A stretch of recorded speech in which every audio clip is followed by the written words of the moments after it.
আজকে এই অনির্ধারিত ঐতিহাসিক স্বতঃস্ফূর্ত সমাবেশে মূল্যবান নির্দেশনামূলক বক্তব্য পেশ করবেন আমিরুল মুজাহিদিন, শান্তিকামী মুক্তিকামী মানুষের শ্রদ্ধা আস্থাভাজন প্রাণপ্রিয় নেতা জনাব হযরত মাওলানা মুফতি সৈয়দ মোহাম্মদ রিজাউল করিম পীর সাহেব চরমনাই।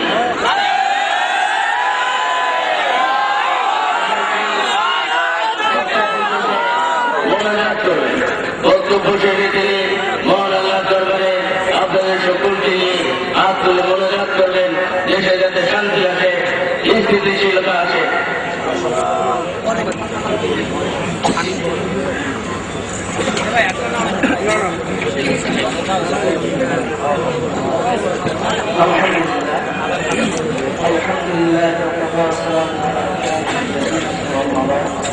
أعوذ بالله من الشيطان الرجيم. بسم الله الرحمن الرحيم. جاء الحق وزهق الباطل إن الباطل كان زهوقا. وقال تعالى واعتصموا بحبل الله جميعا ولا تفرقوا ولا تشركوا الله.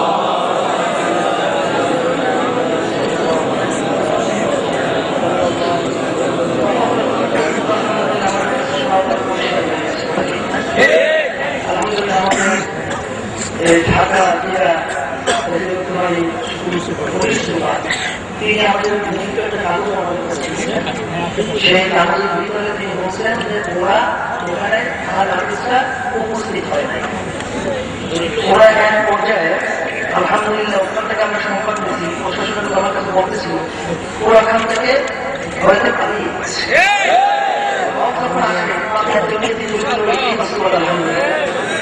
আমি লম্বা কথা বলবো না, আলহামদুলিল্লাহ অত্যন্ত খুশি লাগছে আজকে বাতিলের বিরুদ্ধে ওলামায়ে-কেরামরা যেভাবে আলহামদুলিল্লাহ এত স্ফূর্ত মানে সাড়া দিয়েছে, আমি কিন্তু কল্পনা করতে পারিনি।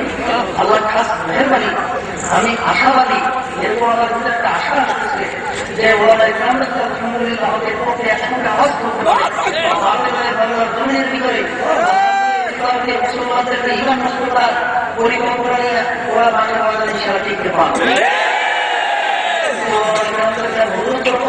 আসলে আমরা সবাই একাত্রে পরামর্শ দিতে আমরা এই বাচ্চাদের বিরুদ্ধে যদি আল্লাহ আমরা শ্রদ্ধা করতে পারি, আল্লাহ মেহরবানিতে আশা করতেছি ওরা যখনই আগে থেকে নেই এখন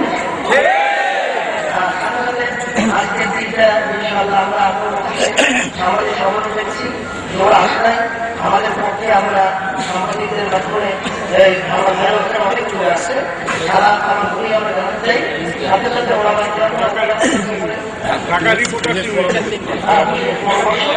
সামাজিক সমাজ ইনশাআল্লাহ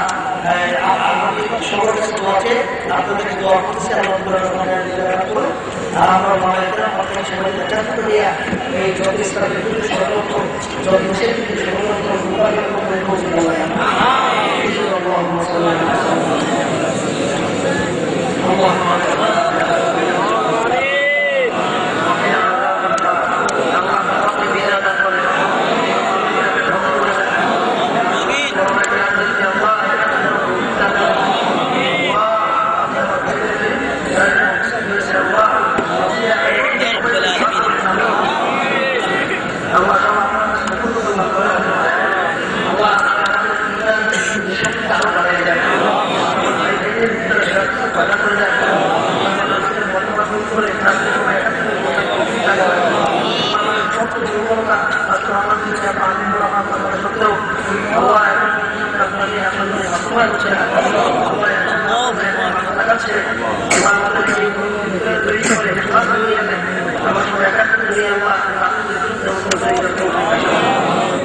وقنا عذاب النار وبحمدنا كما ربيانا صغيرا سبحان ربك رب العزة عما يصفون وسلام على المرسلين.